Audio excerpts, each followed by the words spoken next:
Now, time for Media Watch, and James Creedon is here with us in the studio. Good to see you, James. Likewise, and Laura. Donald Trump's been doing your job for you, hasn't he, really, over the past 24 Makes hours? it very easy. He's been making a lot of controversial statements, as we have grown to know him for over the last few months. Yes. Let's start with what he had to say about Mexican immigrants. He said there's a lot of bad people here. And then he went on to say in Spanish, there are a lot of bad hombres. Bad hombres. And it was a good Mexicans, I don't know. That's a fun little moment. So we'll start with this infographic by The Telegraph.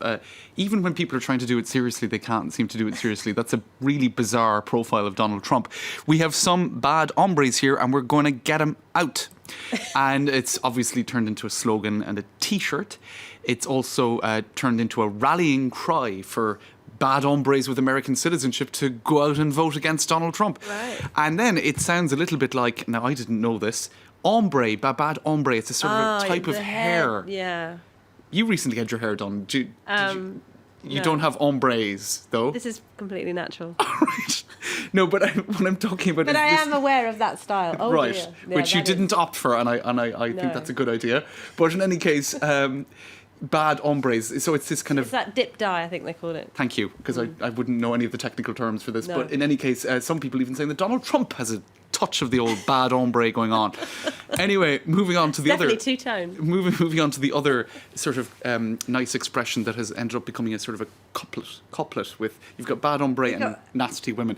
Anyway, He got really annoyed, didn't he, when Hillary started talking about his tax returns. I think it was that point. and he just couldn't help himself. that's right. He kind called of her a leaned nasty leaned woman. into the microphone and said, "You're a nasty While woman." she was still talking. And she didn't respond to it. Just she not didn't- chivalrous at any time. No, not really. But in any case, nasty woman is now being sort of turned around and used against Donald Trump.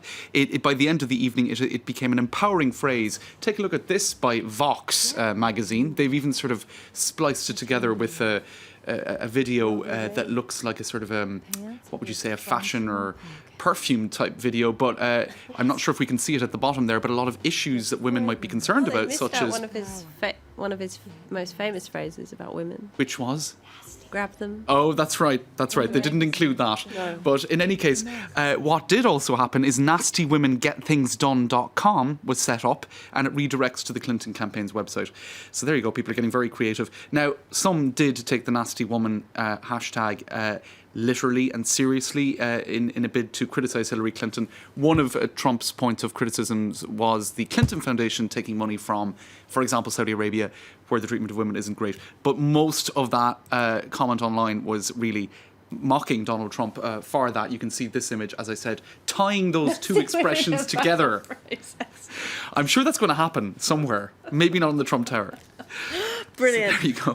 But Donald Trump supporters, they are extremely loyal. He can pretty much say whatever he likes and they will stand by him. That's exactly They it. say he won the debate last They say that he won the debate and that he made his, even the real issue that was latched onto by most of the media about his refusal to say he'll accept the election outcome. But he's clarified that today, James. Well, which is just as well, I think, because it became the... He will accept it if he wins.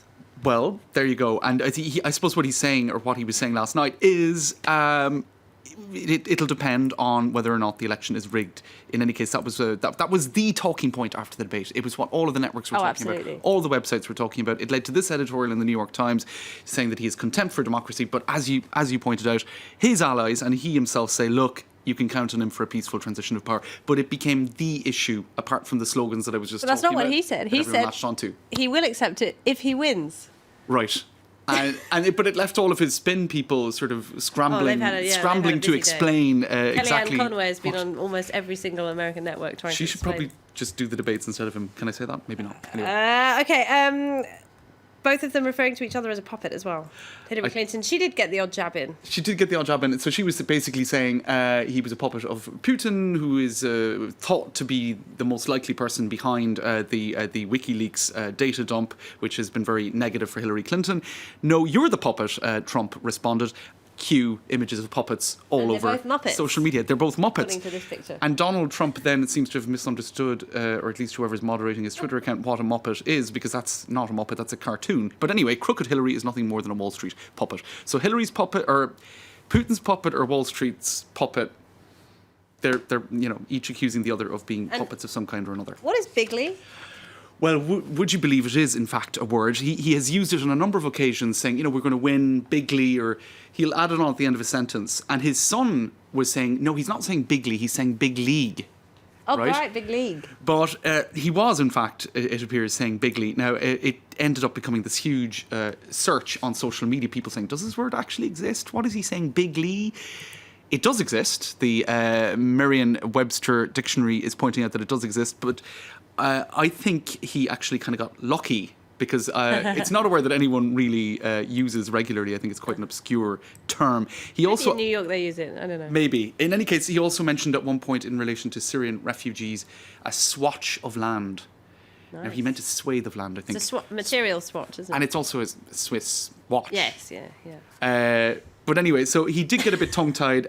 This is the sort of stuff that people latch onto on social networks. It's not necessarily the You're really enjoying this election issues. Campaign, aren't you? It's all going to be over in 19 days. I know. What are we going to do? What are we going to talk about? Rerun it. Play it in a loop. But we'll finish with this image because, of course, despite the fact that he did, perhaps not perform as strongly as Hillary Clinton in terms of classic debate style, that doesn't mean that his supporters don't think he won. This is really always... It's a very flattering drawing.